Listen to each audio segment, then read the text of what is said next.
আবার পাকা পেঁপে আছে, পেঁপে। তোমার পেঁপে কত করে? 100।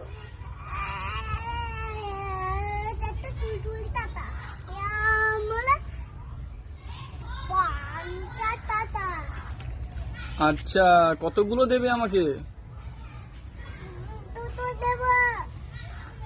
দুটো দেবে?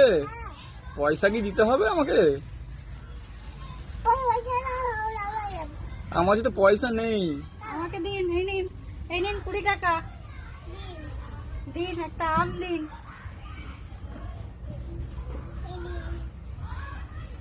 আর পেঁপে কত করে?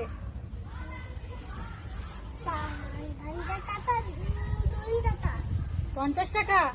এই নিন 50 টাকা। থ্যাংক ইউ দোকানদার।